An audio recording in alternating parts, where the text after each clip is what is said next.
તમને એમ થતું હશે કે આ કાકા તો ઘડીક ઝીણું ઝીણું જીરું બતાવે, ઘડીક મોટું બતાવે છે, આ શું આમાં સમજવું એમ. પણ આપણે 60 વીઘાનું જીરું છે એટલે બધું એક દીમાં તો વવાઈ ન જાય. વાવતા વાવતા ચાલુ કર્યું, ત્યાંથી 18 દી હોરા નીકળ્યા.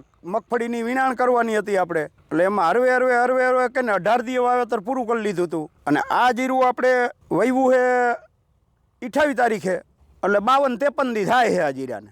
અને જુઓ તમે, હજી ગારો છે.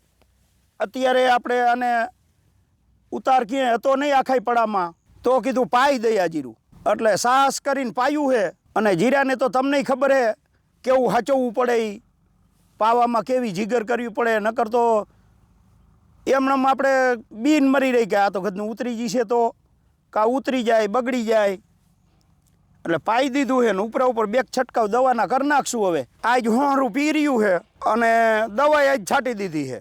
છેલ્લે આજ 2 કલાકનું પાવાનું રહી ગયું હતું આ 15 વીઘામાં, એટલે એ સવારમાં 18 હતો ત્યાં 2 કલાક પાઈ લીધું અને પછી આલીકોરથી 3 પંપ ચાલુ કરાવ્યા હતા અને દવાઈ છાંટી દીધી. આ જુઓ જીરું 52-53 દીનું જીરું છે અને છોડવાનો ક્યાંય ઉતાર નહોતો, એટલે જીગર કરીને પાઈ દીધું છે. હવે થાય સાચું શું થાય આપણા નસીબ પછી. અને આપણે એકવાર વિડીયોમાં બતાવ્યું હતું, ઓલી જરાક મોરી તાસ આવી છે ને, તો એમાંય આપણે વિકાસની દવા મારી હતી, એ બતાવી દઈ કેવો વિકાસ કર્યો શું કાંઈ. બાકી જીરું જોતા હો કેવું છે જીરું શું કાંઈ.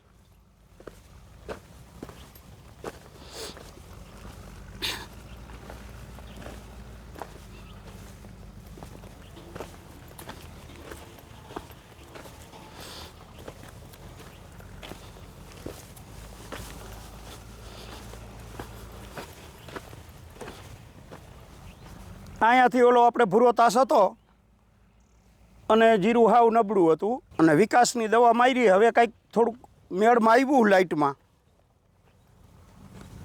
એમ થાય કે હરિયામાં હવે દેખાય જીરું આમ ભરાઈ ગયા એવું. આવી રીતનું હે જીરું. કોમેન્ટ કરજો કેવું હે શું કાંઈ.